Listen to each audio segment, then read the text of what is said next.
Ótimo. Estamos no ar. Bom dia, internautas. Bom dia, boa tarde, boa noite para quem nos assiste em qualquer horário.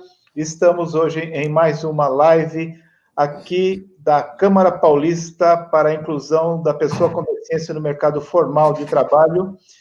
Esta série de lives serão 29 lives ao todo, comemorando 29 anos de criação da Lei de Cotas. A Lei de Cotas é a legislação brasileira que garante a inserção da pessoa com deficiência no mercado formal de trabalho. É uma inclusão da pessoa com deficiência com qualidade, com dignidade. E estas celebrações que todos os anos acontecem, e neste ano estritamente online, essas celebrações têm o objetivo de fortalecer e de garantir a continuidade e o fortalecimento dessa legislação tão importante para a inclusão da pessoa com deficiência no mercado formal de trabalho e, portanto, contribuindo para a inclusão da pessoa com deficiência em todas as esferas da sociedade. O trabalho é fundamental para todas as pessoas. Hoje, estamos aqui novamente com o nosso querido Luan. Por favor, Luan, queira se apresentar. Descrição, meu nome é Luan, tenho 33 anos, pele morena, barba e cabelos curtos, preto, né? Os olhos escuros também. Estou utilizando uma camisa polo cinza com o logo do NURAP e atrás de mim tem um quadro com a Torre de Paris. Aliás, Luan, não te perguntei antes, o que é NURAP?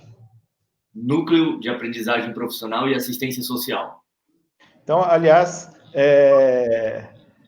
queremos agradecer ao NURAP pela sessão aqui do trabalho do Luan, que faz aqui a interpretação de Libras para nós, tornando esta série de lives acessível para as pessoas que utilizam a língua brasileira de sinais. Quero dizer também que, para quem nos assiste no Facebook, na página da Câmara pela Inclusão no Facebook, nós também temos legendagem e as pessoas que têm dificuldades auditivas podem também utilizar, fazer uso das legendas.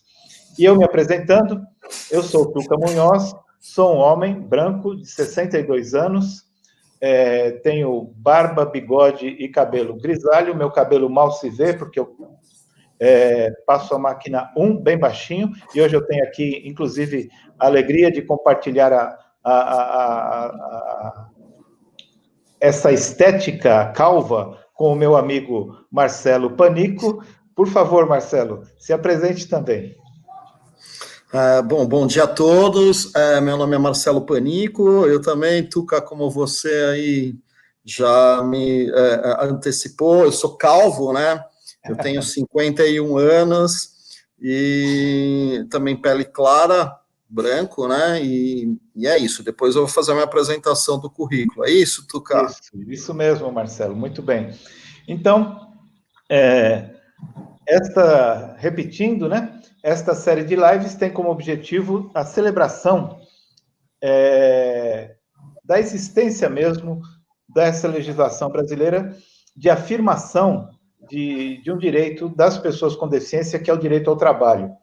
E eu te pergunto, Marcelo, então, e aliás você como advogado, né, e aí, antecedendo essa pergunta, você pode fazer uma breve apresentação aí do seu currículo, da sua vida profissional, mas eu gostaria de te perguntar, seguindo a isso, qual é a sua reflexão, como é que você vê a lei de cotas, enquanto cidadão com deficiência e enquanto profissional do direito?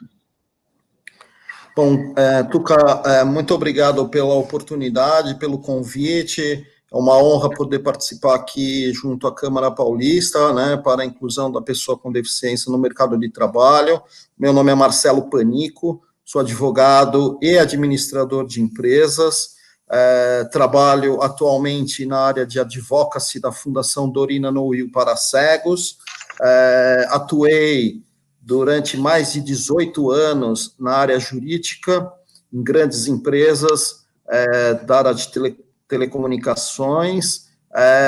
Também sou atualmente coordenador do Fórum Paulista de Entidade de Pessoas com Deficiência, aqui no nosso estado de São Paulo, também atualmente na vice-presidência do CONSEAS, Conselho Estadual de Assistência Social, fui presidente até o último dia de junho, e por conta da recomposição do conselho, eu fui para a vice-presidência, sendo agora o conselho presidido pelo poder público, ok? Sou uma pessoa com deficiência visual, total independência e orientação e mobilidade, utilizo o cão-guia, já estou no meu segundo cão-guia, que é um fator de inclusão fantástico, inclusive para o mercado de trabalho. E já respondendo a sua pergunta, Tuca, a lei de cotas, no meu caso em particular, e aí eu também compreendo e estendo para todas as pessoas com deficiência e até para a sociedade, é uma ferramenta fundamental para a inclusão social. Sem ela, nós não estaríamos incluídos e a sociedade, os empresários, não compreenderiam a importância de tratar as pessoas com deficiência com igualdade. Então, no meu entendimento, foi fundamental, e aí depois, nessa conversa, nesse bate-papo, eu posso até te dizer como eu tomei conhecimento da lei de cotas. Deixa eu te perguntar uma coisa, Marcelo. Você Sim. colocou uma coisa assim que eu achei muito interessante mesmo, que você falou que a lei de cotas tem uma importância para as pessoas com deficiência e para a sociedade, né? Isso é muito importante, porque algumas pessoas podem considerar que a lei de cotas é importante só para a gente, só para nós que somos deficientes. E não é, isso é um equívoco, um grande equívoco. A lei de cotas é importante para toda a sociedade. Isso, fala mais um pouco sobre isso. Achei muito interessante, muito importante essa sua colocação. Sem dúvida, Tuca, no sentido de que não é um prêmio para a pessoa com deficiência utilizar a lei de cotas. Ela, no meu entendimento, ela é um resgate aí de direitos histórico das pessoas com deficiência e que possibilita uma porta de entrada, uma oportunidade para ingresso não só em uma empresa, como na sociedade. Né? Eu acho que o intuito da lei é essa, e é o que eu procuro trazer como reflexões para quem eu participo, né? Todos ganham com a lei de cotas, né? Uhum. Para você, pessoalmente, Marcelo, você atualmente creio que não, porque você trabalha numa organização social que não se submete a essa legislação. Mas na sua vida profissional, você já foi um beneficiário da lei de cotas? Sim, Tuca, atualmente eu não utilizo, né, a lei de cotas, porque estou trabalhando na Fundação Dorina Noil para cegos, porém, já me utilizei sim da lei de cotas e devo a ela o meu reingresso ao mercado de trabalho após perder a visão, né, eu perdi a visão com 33 anos, fiquei 2 anos num luto completo, depois passei mais 2 anos por uma reabilitação, e aí eu só retornei ao mercado de trabalho graças à lei de cotas, graças a essa oportunidade, né? Uhum.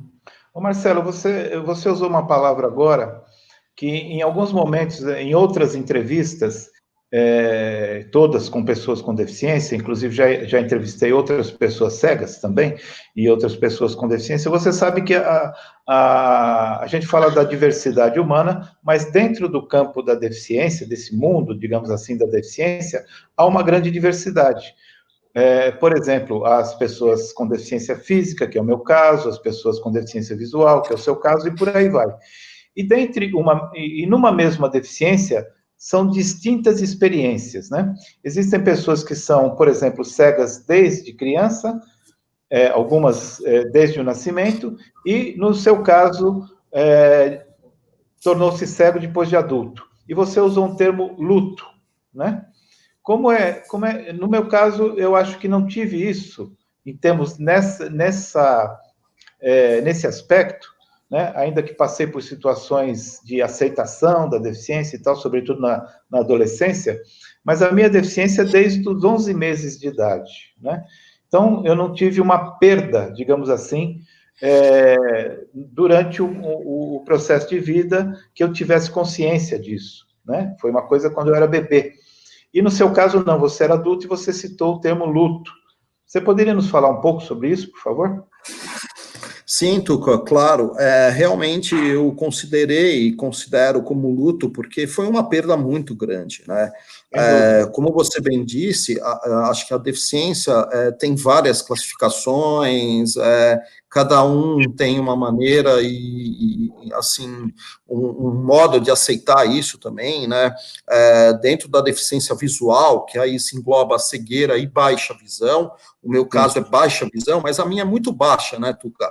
Do olho esquerdo eu não enxergo nada, e do olho direito eu só enxergo 2%, tudo embaçado, não enxergo cores, nem profundidade, distância, então me impediu, depois que eu adquiri, a genética me trouxe, infelizmente, essa doença, porque foi uma doença na retina, uma mudança de vida muito grande, e que eu passei por um processo de luto que durou aí cerca de 2 anos, e que muitas pessoas que ficam com alguma deficiência, elas às vezes não conseguem sair desse luto, né?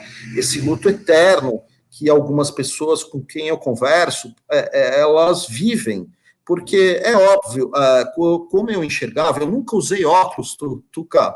A minha maior frustração na vida é nunca ter usado óculos. Quando eu achei que eu ia chegar num oftalmologista e ele me ia receitar um óculos para eu sair dirigindo, eu tinha motocicleta, trabalhava com aqueles processos judiciais que eram muito visuais, né?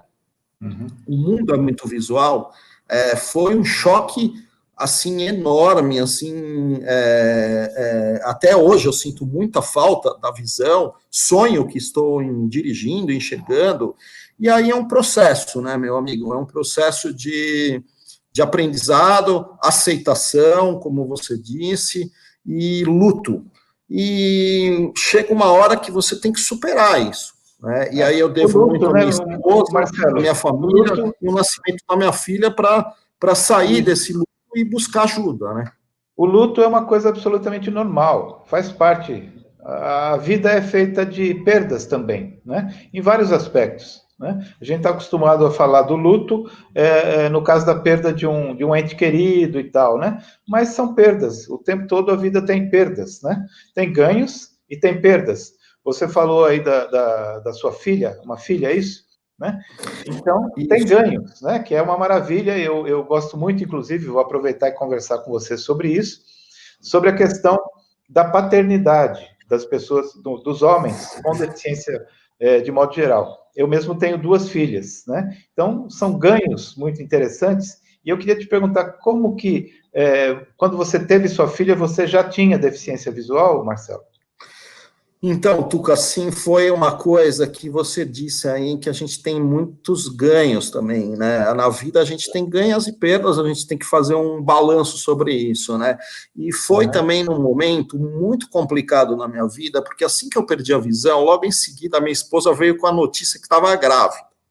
E aí, no primeiro momento, cara, eu fiquei super assustado. O homem, assim, ele não vive a gravidez, né? Então, aqueles 9 meses, eu confesso para você que foi assustador, porque eu me questionava diariamente como é que eu vou fazer agora sem enxergar. Eu não vislumbrava futuro, sinceramente, isso.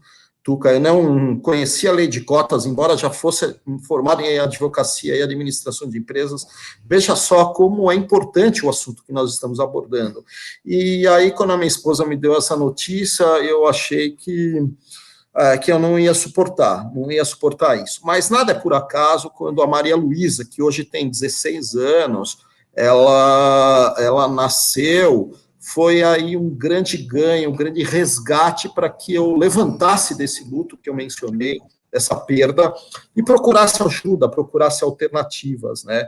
E aí sim, quando a minha esposa chegou com aquele bebezinho em casa, e eu cego já, tive que ajudá-la a dar banho, trocar, mesmo sem enxergar e sem saber, eu assumi essa responsabilidade e eu falei, bom, agora não é só eu, né? Agora eu tenho que dar bons exemplos para minha filha, para minha mulher, mesmo sendo cego, e eu tenho que aprender a conviver com isso. E aí foi muito legal, porque aí nós, aqui a minha família, conseguimos buscar ajuda, alternativa, coisa que antes dela ter nascido, Tuca, eu não vislumbrava alternativas, né? Eu não conhecia pessoas cegas, nunca tinha convivido com pessoas cegas, e eu achei que um cego não fazia nada, ele ficava dentro de casa, aposentado, sabe, a aposentadoria, infelizmente, na minha época, como era ainda novo, o valor muito baixo, e aí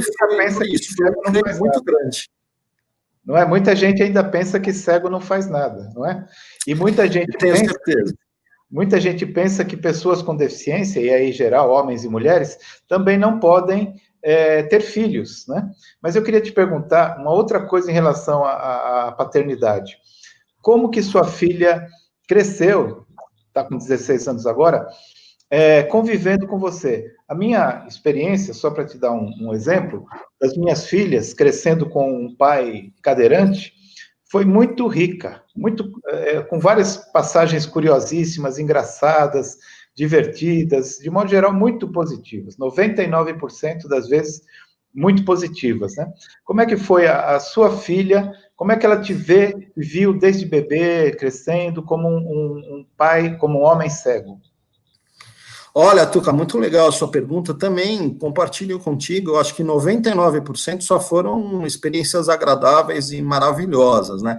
Eu lembro, assim, quando pequena, mesmo sem ela entender que eu não enxergava, ela tirava os objetos da frente, né, do local, quando vinham coleguinhas aqui, isso com 2, 3 anos de idade, falava, o meu pai não enxerga direito, ela não me falava isso, mas ela tirava os brinquedinhos do caminho, da frente de casa, que dentro de casa a gente não utiliza bengalas e nem o cão-guia, né, a gente está acostumado.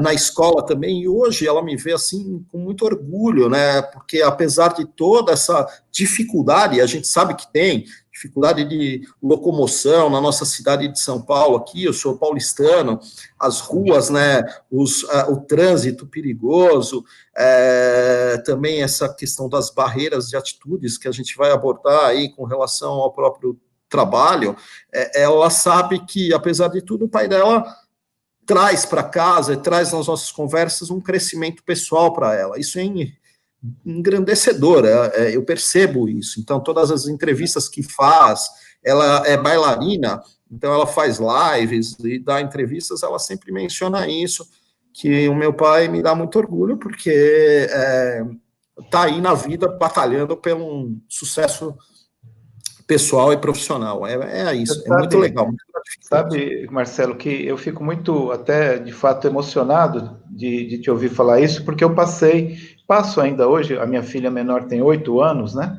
A maior tem 18, passo ainda por essas situações de como uma criança e uma adolescente nos veem, enquanto pais com deficiência, sabendo nós, e elas também começam a perceber, o quanto a sociedade é carregada de preconceitos, não é? Aí você falou das barreiras atitudinais, a gente sabe o quanto a sociedade é carregada de preconceitos e o quanto, na relação com as nossas filhas, né, a gente percebe que esses preconceitos não existiriam se dependesse de uma convivência aberta entre todas as pessoas, como nós convivemos com as nossas filhas, né? Esse preconceito vem muito da ignorância, vem muito de uma construção cultural. Aproveitando, nos fale um pouco sobre isso, sobre as barreiras atitudinais, sobre os preconceitos, como é que você tem visto isso? E aproveitando também o fato de você ser o responsável pela advocacy na Dorina, como que as outras pessoas cegas, vocês discutem sobre essa questão dos preconceitos? Tuca, obrigado pela oportunidade. Sim, lá na Fundação Dorina nós temos colaboradores cegos e também grupos de pessoas que nós chamamos de clientes, né, que fazem reabilitação para quem ficou cego com idade, como o meu caso, pessoas idosas também que perdem a visão, que é muito comum, né, pessoas idosas perderem a visão, doenças como diabetes, glaucoma, em mais idade normal, e também pessoas que nasceram cegas, discutimos essas questões das barreiras, né, e não só as barreiras estruturais, né, como a gente mencionou aqui, as barreiras físicas, né, que sim, são fatores impeditivos, mas nada como a tecnologia, a arquitetura que possa resolver isso, mas a principal barreira que todos compartilham e todos aí convergem para barreiras de atitude, né? E isso é o principal impeditivo das pessoas com deficiência terem maior sucesso, estarem mais na sociedade, porque você tocou num ponto importante, é puro desconhecimento, sabe, ignorância da sociedade, ideias preconcebidas. Então, quando a gente começa a conviver, e aí sim tem que vir da base, tem que vir quando as crianças estão começando a viver, isso é muito mais simples. Eu lembro que quando eu fui fazer palestra na escola da minha filha com o cão guia, a partir daquele momento que as crianças entenderam, isso criança da idade da sua filha, 6, 7, 8 anos, elas passam a ajudar as pessoas com deficiência, não ajudar de uma maneira positiva, entendeu? Uma maneira mais honesta, simples, né? E não com aquelas ideias, né? De igual para igual. E não aquela ajuda de cima para baixo. Para igual. E esse é o grande trabalho lá na Fundação Dorina, porque a Fundação Dorina ela tem 3 pilares importantes, que é a educação, né, a reabilitação e a empregabilidade. Então, a gente acredita que a inclusão social da pessoa com deficiência visual, que é o que nós trabalhamos, é feita dessa maneira, né? Tentando quebrar diariamente barreiras de atitude. Eu, particularmente, gosto de fazer isso de uma forma agradável, bem-humorada, compartilhando aí experiências positivas e mesmo as negativas de uma forma mais agradável. Mas tem pessoas que são mais resistentes a isso, e aí a gente procura explicar que as pessoas, às vezes, ou na maioria delas, fazem colocam essas barreiras de atitude porque não conhecem. Então, cabe a nós também dar a mão, estender essa oportunidade, né, eu não sei se eu sou tão simpático como você, acho que eu sou mais ranzinza, viu? Mas eu queria aproveitar, Marcelo, falando da Fundação Dorina, e mandar um grande beijo para 2 queridas amigas aí da Fundação, que é a Dona Ica, né, a quem eu prezo muito, há muitos anos nos conhecemos, e também uma outra querida amiga que eu conhecia há pouco tempo, que é a Cristina Brandão, de quem eu gosto bastante. Então, um grande beijo para vocês 2. Obrigado. Elas são conselheiras da Fundação, grandes pessoas, né, e grandes profissionais que ajudam aí o resgate de vidas de muitas pessoas lá dentro da Fundação Dorina, sabe? Eu sou uma prova viva disso, viu, Tucá? Bem viva. Eu gostei muito que você falou uma coisa que eu achei bem bacana. Olha só, como as palavras produzem diferentes situações, diferentes contextos. Você disse que as pessoas são clientes da Dorina Noil, né, da Fundação Dorina Noil, clientes. E muitas instituições, infelizmente, usam o termo pacientes, né, que remete a uma outra relação. Eu acho muito mais digno, numa relação como essa, a pessoa ser cliente do que ser paciente, né? Cria uma outra relação que eu acho muito mais interessante e não deixa a pessoa se torna quase que um sujeito ativo da relação, e não um sujeito passivo, como o termo paciente costuma remeter. Muito legal isso. Mas, Marcelo, a gente tem muita coisa para conversar, eu fui anotando aí algumas coisas desde a nossa conversa anterior, e eu queria te perguntar, você falou a gente falou das barreiras atitudinais, e eu queria te falar das barreiras físicas, as barreiras urbanas, né? As barreiras que a cidade, infelizmente, colocam quase que todos os dias, de maneira estrutural, à nossa frente. Mas aí, na região da Vila Mariana, aí nas proximidades da Fundação Dorina Noil, nós temos uma experiência de intervenção urbana muito interessante, que você contribuiu bastante, né? Nos fale um pouco disso, aí dessa experiência de intervenção que tem promovido aí uma qualificação da acessibilidade para todas as pessoas com deficiência. Sim, obrigado, Tuca, novamente pela oportunidade. Realmente é um assunto muito interessante, que eu pude atuar como Fundação Dorina na área de advocacy, junto à subprefeitura da regional da Vila Mariana, que a princípio tomou uma atitude muito radical. Inclusive, antes do meu ingresso na Fundação Dorina, eu ingressei agora como colaborador em 2018 na Fundação, de uma atitude muito intempestiva e não democrática, de fazer uma reforma nas calçadas do entorno ali do metrô Santa Cruz, das entidades, das principais entidades, né, que trabalham com reabilitação para pessoas com deficiência da região, ali da Vila Mariana, Vila Clementino, né? Então, entre o metrô Santa Cruz, quem conhece aqui a linha, eu acho que é a linha azul, né, do metrô, azul, né? e também a agora recém-inaugurada estação Hospital São Paulo, né, ali perto da rua Botucatu, Diogo de Faria, uma região que tem muita necessidade de acessibilidade, né, arquitetônica e estrutural. E a prefeitura ali, a subprefeitura, tomou uma decisão radical, fez uma reforma que, no meu entendimento, é uma reforma importante.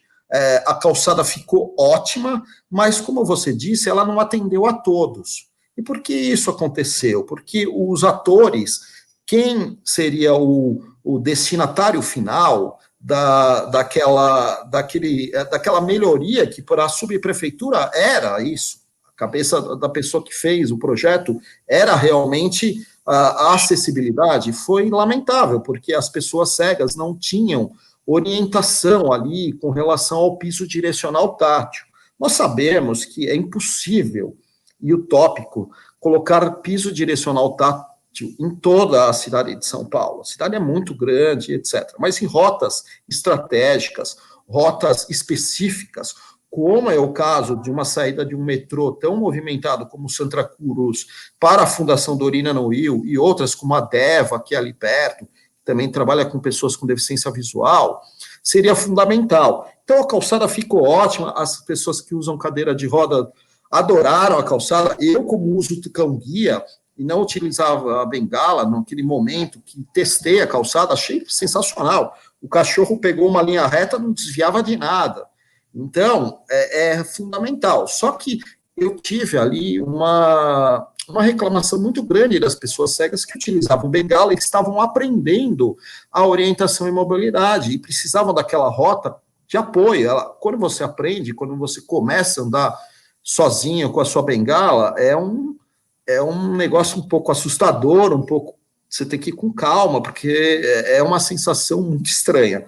E é um aprendizado delicado, né?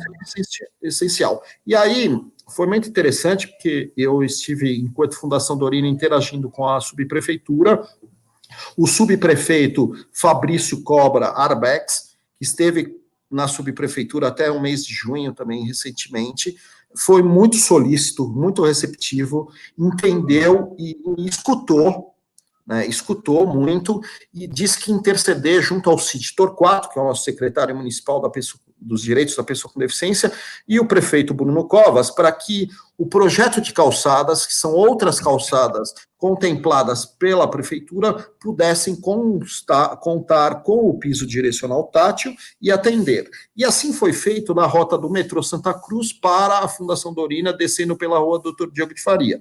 E aquelas ruas adjacentes ali da Fundação e também da subprefeitura, do Instituto Jô Clemente, que é ali nosso vizinho, essas ruas que não estariam contempladas com esse projeto arquitetônico das calçadas, pudesse ser contemplado com um projeto novo, que foi feito um teste, e aí sim foi muito interessante, ele fez ali na calçada da subprefeitura um teste, poucos metros, com uma tinta em alto relevo, colocando nessa mesma calçada que nós achamos ótima, só que não acessível para todos, e essa tinta foi aprovada por todas as outras deficiências, que foi muito legal, porque aí eu pude envolver as outras entidades do Fórum Paulista, e todo mundo aprovou, e agora ele vai está tentando colocar ali nas adjacências. Então, quem não conhece, vale a pena testar ali, na calçada ali da Pedro de Toledo, no muro mesmo da subprefeitura da Regional Vila Mariana, né? Essa então, tinta, isso foi Marcelo, muito legal. essa tinta, ela é uma nova tecnologia, acredito, ainda não conheço. Tão logo seja possível, eu irei lá conhecer. Mas ela é usada em todo a calçada ou ela é usada como a linha tátil, como o piso tátil, só uma faixa? Não, é só uma faixa, ok? Uhum. Ela é aplicada em qualquer calçada. Então, aquela calçada que foi no início feita pela subprefeitura, que não atendia as pessoas com deficiência visual, ela pode ser aplicada, não atrapalha em nada. Ela é desenvolvida com alto poder de adesão, né, aderência, e também uma longa duração, diria assim, né? Mesmo porque ali a bengala ela só passa, então não tem muito atrito, né? E também não escorrega. É um material super novo, utilizado inclusive, segundo o subprefeito, no Japão. Eles trouxeram essa tecnologia do Japão, ok? E para as rotas acessíveis, o Tuca, eu acho que é fundamental colocar isso, sabe? Porque as pessoas vão utilizar sem estragar, sem gastar dinheiro público, né? Sem destruir o que já foi feito. E sim, somente acrescentando, somente aí trazendo benefício para aquelas pessoas que não enxergam. Então, vale a pena conhecer, vale a pena mesmo. Eu achei o material excelente. Eu quero ir, sim. Quero conhecer Nós isso. trouxemos outras entidades, inclusive pessoas com deficiência física, né, se preocupando se aquilo não iria atrapalhar de forma alguma, porque é uma questão muito, muito sutil, muito sutil mesmo, e só a bengala identificando a pessoa que é cega e já tem uma certa independência, ela acaba tendo autonomia, né? Deixa eu te perguntar uma coisa, Marcelo. Você, em várias oportunidades aí, citou o Fórum Paulista, né? Eu conheço o Fórum Paulista, aproveito aqui para mandar um beijo para nossa amiga Ana Beatriz, que é uma das pessoas ali que, enfim, batalha muito pelo fortalecimento do Fórum Paulista, e que é do Instituto Jô Clemente. E eu participei logo no comecinho das primeira e segunda encontros do Fórum Paulista e tal, e depois não tive mais oportunidade de participar. Participei depois de bastante tempo de uma outra reunião lá no Centro Cultural Banco do Brasil. E, enfim, o que é o Fórum Paulista? Conta um pouco para a gente. Você é o atual coordenador do Fórum Paulista, é isso? Na verdade, a coordenação é feita em feita por três entidades. A Fundação Dorina eu represento, a Maria de Fátima da DID, que trabalha com deficiência de Down, síndrome de Down, também faz parte da coordenação, e o Jairo, da APABB, né? Associação de Pais e Amigos do Banco do Brasil. A Ana Beatriz realmente é uma grande parceira. Queria também mandar um abraço a ela, se está nos escutando, porque ela que me recebeu no Fórum Paulista enquanto coordenadora. Ela teve que se retirar por motivos profissionais da coordenação do Fórum Paulista o ano passado, em 19, e aí eu, junto com o Jairo e a Fátima, fazemos a coordenação. O Fórum, ele é um movimento apartidário, né, de entidades de pessoas com deficiência. É um fórum que foi fundado em 2013, você deve ter participado nessa época, né, Tuca? Eu vim contribuir desde 2019, e a gente tenta aí convergir todas as ideias, todas as questões relacionadas às entidades de pessoas com deficiência, para que tenhamos mais força, voz, e de forma articulada, possamos cobrar dos diversos atores, né? E aí eu digo municipal, estadual e federal, né? O fórum é muito respeitado, hoje consta com 71 entidades, membros participantes. 71, puxa vida. 71. Legal. Assim, agora, nós fizemos um multiálogo o ano passado, trouxemos vários assuntos que as entidades fazem voz e requerem urgência, né? E a gente estava trabalhando esse ano para executar essas demandas. Quando veio a pandemia, a gente teve que mudar um pouco a agenda, mas temos o ganho aí, né, Tuca? Porque graças às reuniões virtuais do fórum, muitas pessoas têm se engajado, então tem aumentado muito mais a participação das entidades, e isso é fantástico. Então, aí você pode ter certeza que o fórum tem uma voz muito importante em todos os segmentos, e que para mim está sendo um aprendizado muito grande, porque assim eu aprendo com as outras deficiências, sabe? Então é muito legal, porque ali como advogado, como coordenador, eu tenho que dar o parecer num ofício ou num manifesto, e aí eu acabo aprendendo os detalhes e a particularidade de cada deficiência, e o que está sendo muito rico, assim como pessoa e como profissional. Então eu tenho muito carinho pelo fórum. Eu estou na coordenação até julho, agora até o dia 13, mandato dia 13, e dia 13 nós vamos fazer uma nova eleição de coordenação, eu vou me candidatar para mais 2 anos na coordenação, junto com outras pessoas, a Fátima, acho que vai vir conosco, né, e eu agradeço muito a oportunidade de falar com o Fórum, porque ele é uma ferramenta fantástica de advocacy para preservação de direitos, né.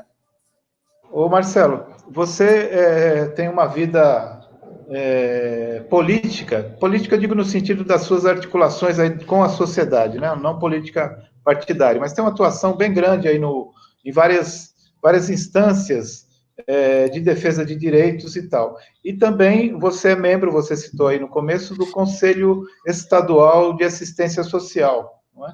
Como é que é? Nos fala um pouco sobre o seu papel, o papel desse conselho, o seu papel nesse conselho, enfim, nos descreva um pouco sobre esse conselho. Sim, Tuca, obrigado também pela oportunidade de falar do CONSEAS, né, Conselho Estadual de Assistência Social.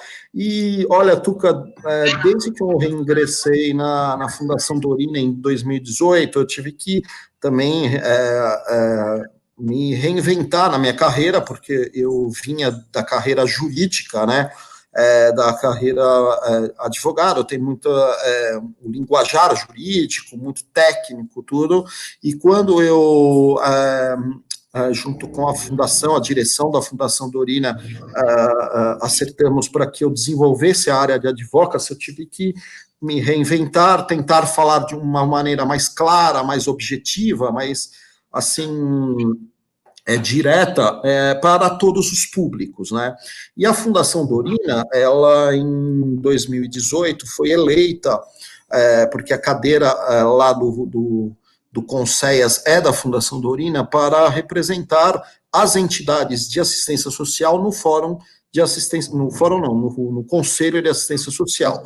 O Conselho ele conta com 24 conselheiros titulares, mais 24 suplentes, paritário, 12 da sociedade civil, 12 do poder público, né?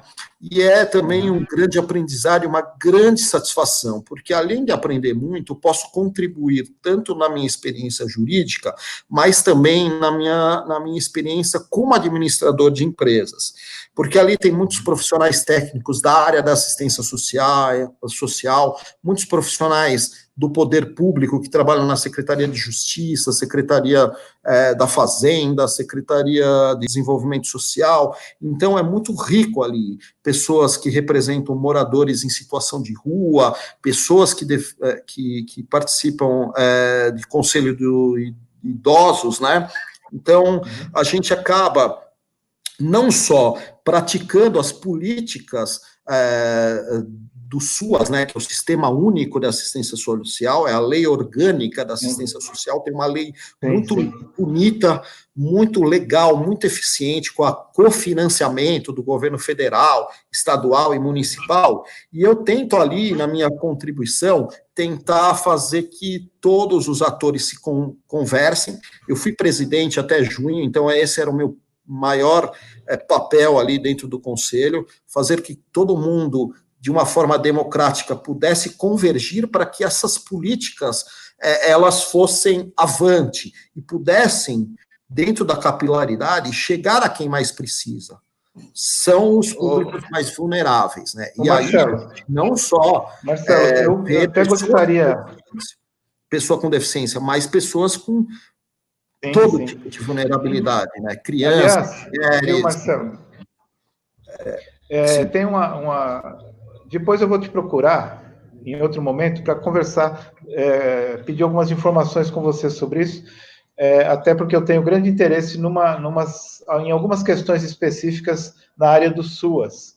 Mas eu gostaria de te perguntar, você justamente coloca agora das pessoas com maior vulnerabilidade social, e agora mesmo de manhã eu estava ouvindo um podcast falando sobre a situação, por exemplo, não é uma área diretamente ligada ao SUAS, mas, por exemplo, a situação de crianças que dependiam, que tinham na merenda escolar, talvez a principal refeição do dia, e agora com a cessação das aulas, essas crianças não têm tido acesso, enfim, situações muito complicadas têm se revelado em relação a essa situação de isolamento, de pandemia que nós estamos vivendo.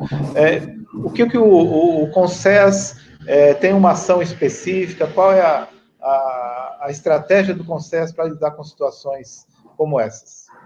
Sim, bom, Tuca, realmente a gente já enfrentava assim, muitas dificuldades no nosso país, como todos sabem, aí a questão social, né, muita diferença social, então era um público muito grande que recorria à assistência social, né, e ainda bem que tem entidades da sociedade civil e também órgãos do poder público que tem ali, e o próprio Sistema Único da Saúde não, da assistência social, e o Sistema Único da Assistência Social, ela faz essa interseção, né, entre todos os outros órgãos do poder público.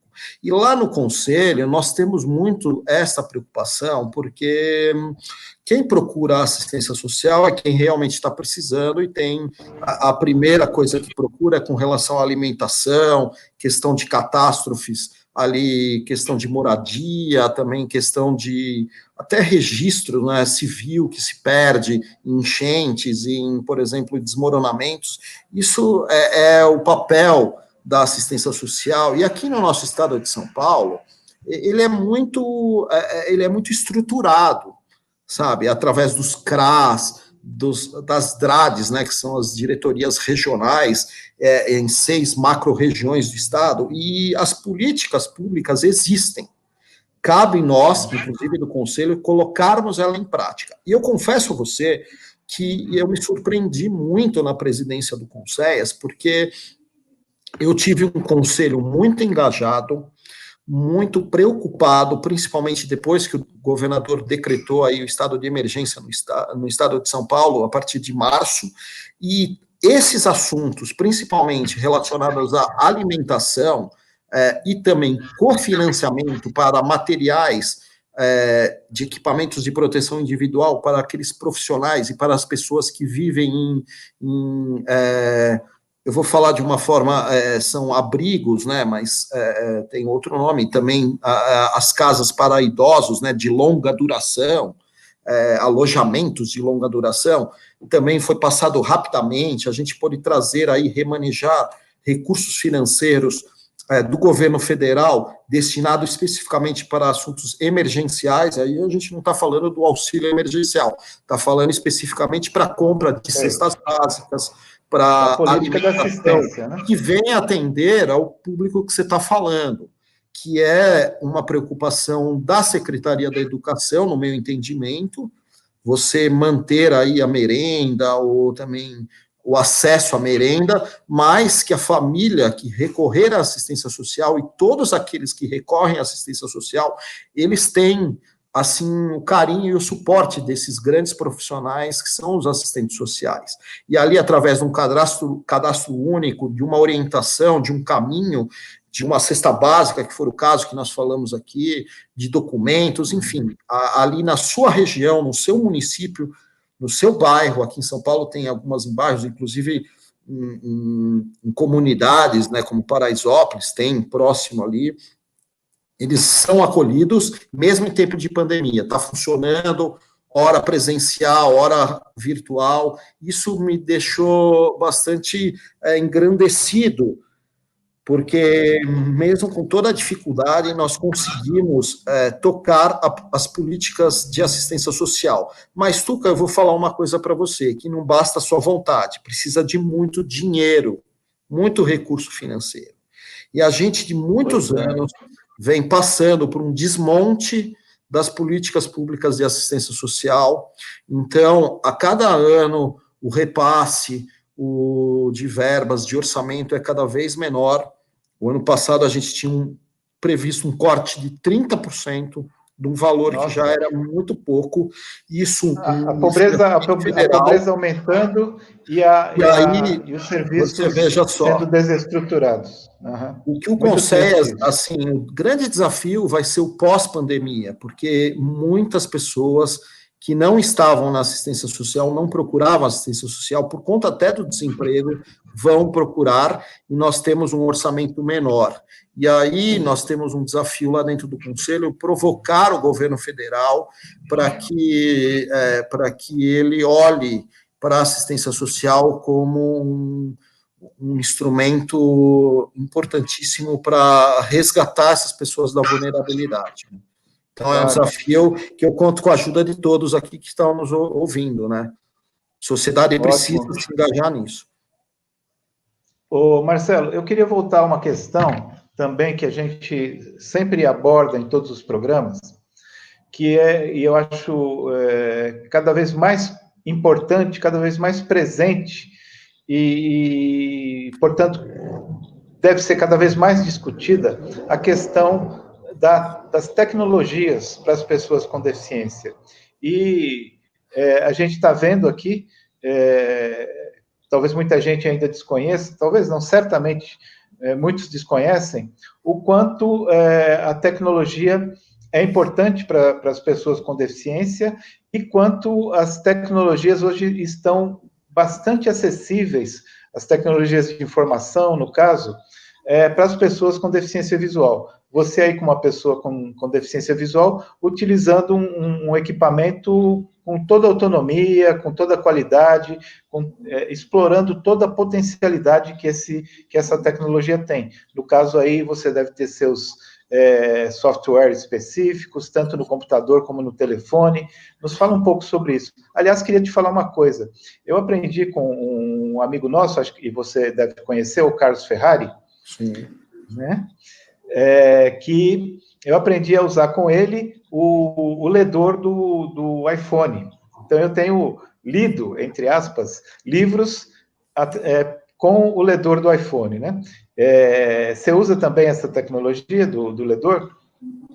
Olha, obrigado, Tuca, pela oportunidade. Conheço, sim, o Carlos Ferrari, é grande parceiro, ele está agora na ONCB, né, Organização Nacional de Cegos do Brasil. Também sou delegado lá na ONCB, e realmente as tecnologias assistivas, né, é fantástica para a pessoa com deficiência. Eu digo, para pessoa com deficiência visual assim, maravilhoso.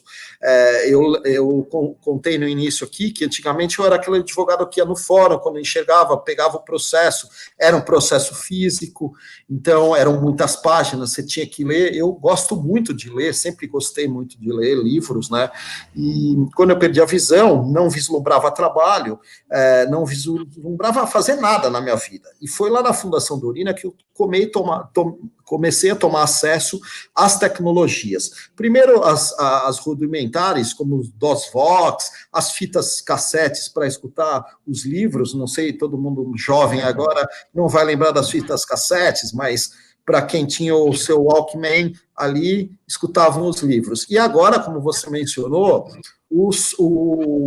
a acessibilidade dos smartphones, né, que eu utilizo muito, e ele, que é legal, que ele já vem de fábrica, ele não... Exato. Ele já vem com essa acessibilidade de fábrica. Isso é fantástico, porque basta você querer, em qualquer momento ali na configuração, acessar ou não, que o seu celular começa a falar, você começa, como você colocou, Tuca, a ler o livro, ou melhor, a escutar os livros através do áudio, né?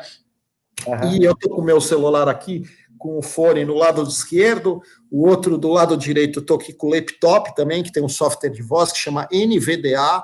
Esse software, ele não tem custo, então, para vocês verificarem a que ponto nós chegamos, porque os empresários, os gestores, que sempre falam, nossa, a pessoa com deficiência tem custo maior. Não, ele tem que encarar isso como um benefício para dentro da empresa. Exatamente. Trabalhar hoje, ele senta no seu computador, baixa o seu NVDA de forma gratuita e desempenha ali até ferramentas complexas para alguns, como eu da área jurídica, por exemplo, planilhas de Excel, meu caro Tuca. Aquilo para mim é uma loucura, mas se houver necessidade, eu mando ali, porque o computador aqui, ele me dá o feedback, e aí a gente consegue saber que coluna, que linha. É interessante, Marcelo, você colocou a questão que já vem de fábrica e que algumas tecnologias não têm custo, que é interessante que, por exemplo, eu não tenho deficiência visual e uso uma tecnologia que, em princípio, foi pensada para deficiência visual. Essas outras possibilidades que você coloca, por exemplo, uma planilha, não sei o quê, qualquer pessoa, mesmo que não seja deficiente visual, pode utilizar como mais uma ferramenta para desenvolver com mais qualidade o trabalho. Isso é muito interessante, que a tecnologia deixa de ser uma tecnologia para um grupo social e pode ser para todos. Isso, simbolicamente, é muito importante, eu acho. Sim, sem dúvida nenhuma, é fantástico. E quando os colegas de trabalho passam a conhecer essa tecnologia, como você disse, eles passam a levar ali para a sua vida pessoal, que facilita bastante, porque hoje todo mundo tem ali várias tarefas, né? E o mundo é muito visual, então ele, quando está fazendo a sua tarefa, vai escutando um bom livro, coloca Exato. No seu automóvel ali uma boa literatura, não é? Isso nós estamos falando dos livros, mas no próprio computador Sim. mesmo, essa questão da audiodescrição, como você fez no início, né?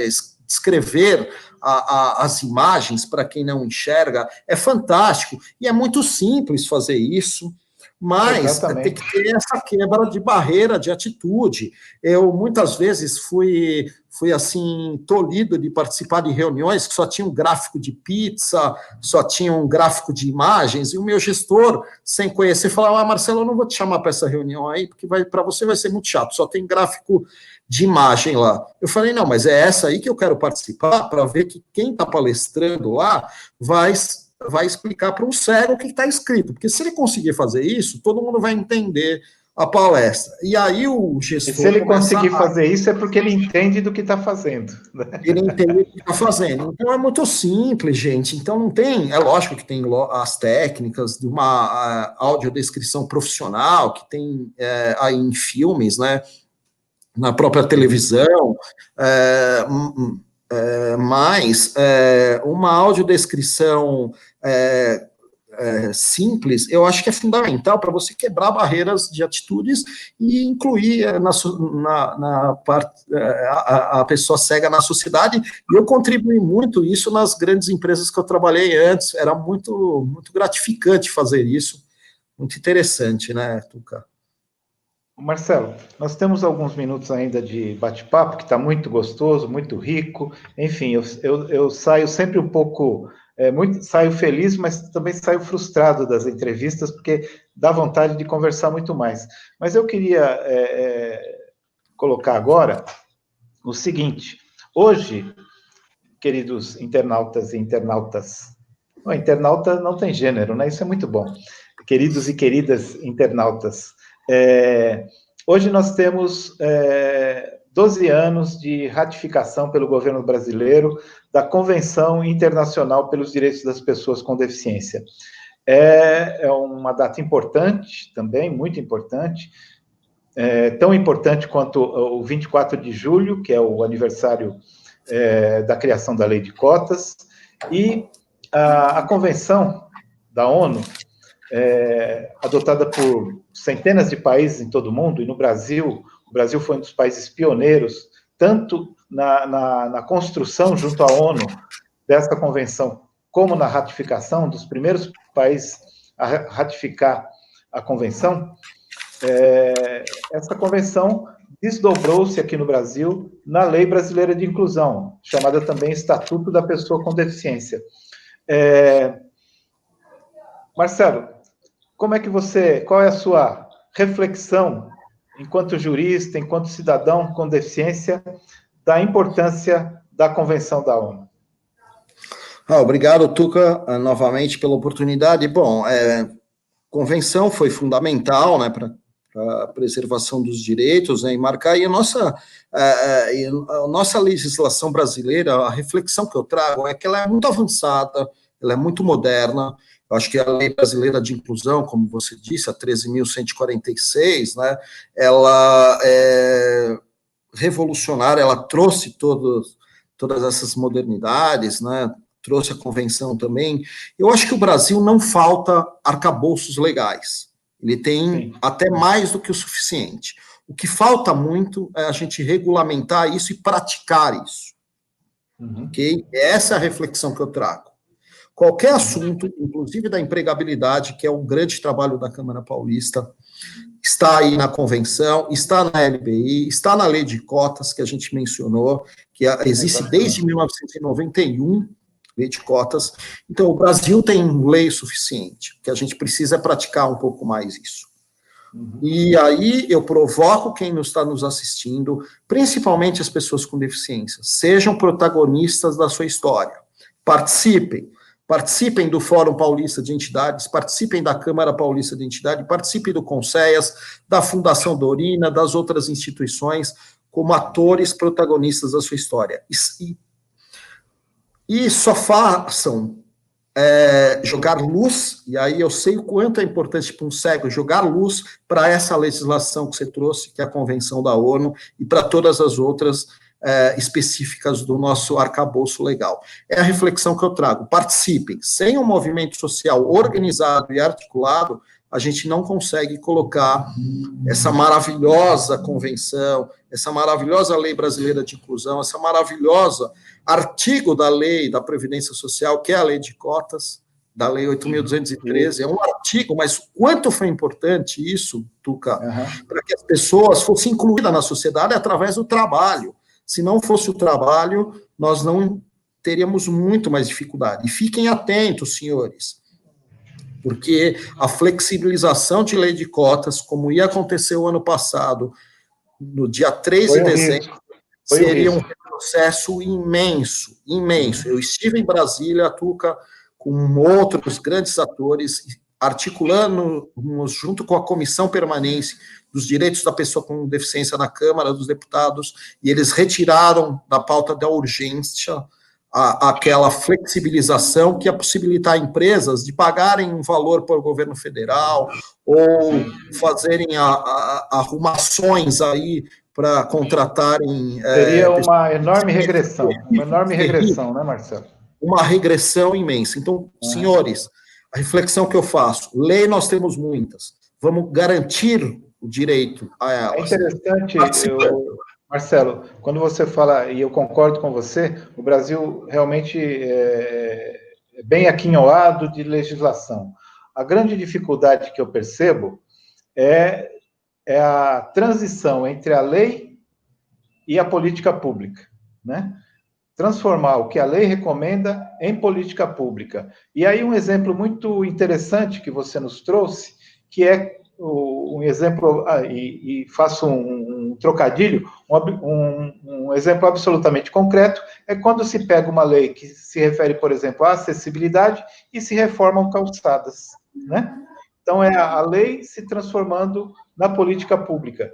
Então, e isso não tem acontecido da maneira que nós gostaríamos. Há um enorme descompasso entre o que está na legislação e o que está na política pública, né? A legislação, como nós dissemos, ela é carregada de bons exemplos, de uma intencionalidade muito positiva, mas ela não chega na realização, como também tem chegado a realização, a lei de cotas. Ela conseguiu, nós conseguimos, né? Ela não, nós conseguimos fazer com que a lei de cotas saísse do papel, né, como as pessoas dizem, a lei que sai do papel, e se transformasse numa realidade. É uma realidade que corre risco, o tempo todo, como você citou, né? Mas é hoje uma realidade. Centenas de milhares de pessoas com deficiência no Brasil inteiro trabalham hoje graças a essa legislação, e isso tem mudado a realidade, né?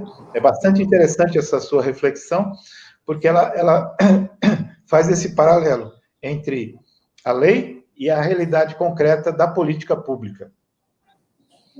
Não é isso, Marcelo? É isso mesmo, Tuca. Esse é o grande desafio que nós temos aí pela frente, e espero que articulados a gente tenha aí sucesso, né? Fazer as coisas acontecerem, né? E, é uma batalha que eu tenho diário ali enquanto advocacy da Fundação Dorini, participando desses fóruns, dessas conversas, e é um grande prazer e uma honra estar participando aqui junto à Câmara, né, Paulista. Muito obrigado mesmo, é uma honra poder participar e estar junto com pessoas que fazem a diferença no nosso país, né? Olha, deixa eu te falar, nós passamos aqui já alguns segundos do nosso tempo, mas eu queria aproveitar mais um minuto para te perguntar uma coisa. Qual é o nome do seu cão guia e o que ele representa para você? Olha, o meu atual cão guia, ele chama Rudy, R-U-D-Y, é Reddy. Ele é um cão guia americano, é um labrador, clarinho, branquinho, né?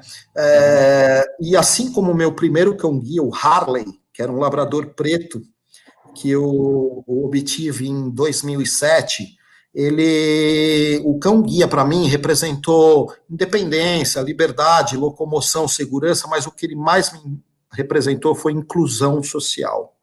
É isso que me representa o cão guia.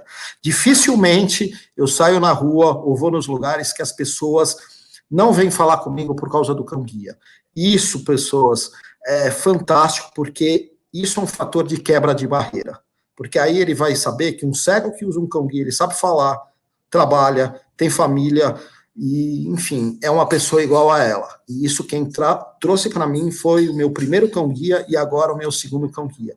Então, ele é um ser iluminado, eu só tenho agradecimentos. O meu primeiro cão guia, infelizmente, já faleceu agora em abril de 2004. Eu não fico triste porque ele foi embora, mas tenho muitas saudades, porque ele me trouxe, assim como o meu querido cão agora, muita oportunidade. Muito obrigado, é isso, eu só tenho que agradecer. Marcelo, eu que agradeço, nós que agradecemos, foi um grande prazer, uma alegria mesmo conversar com você, uma entrevista riquíssima, e eu acho que nós nos reencontraremos em breve, seja aí nesse mundo digital, e espero também que brevemente, pessoalmente. Eu quero agradecer ao Luan, que fez a interpretação de Libras, quero agradecer a Júlia, que está aí nos bastidores nos apoiando, e quero convidar a todos e todas para a nossa próxima entrevista, live, amanhã, com também o meu querido amigo Francisco Serignoni, conhecido como Chico Pirata, que é o atual presidente do Conselho Estadual das Pessoas com Deficiência, também uma das grandes lideranças de uma das maiores, se não a maior, organização de pessoas com deficiência aqui do Brasil, que é a Fraternidade Cristã de Pessoas com Deficiência. Então, eu convido a todos para curtirem as nossas redes sociais, Facebook, Instagram, o canal do YouTube, Câmara Paulista pela Inclusão das Pessoas com Deficiência no Mercado Formal de Trabalho, realizando essas lives em celebração ao 29º aniversário da Lei de Cotas, importantíssima lei no Brasil, como disse o Marcelo, para toda a sociedade brasileira. Um abraço a todos, um abraço, Marcelo, um abraço, Luan, até mais. Um abraço, obrigado.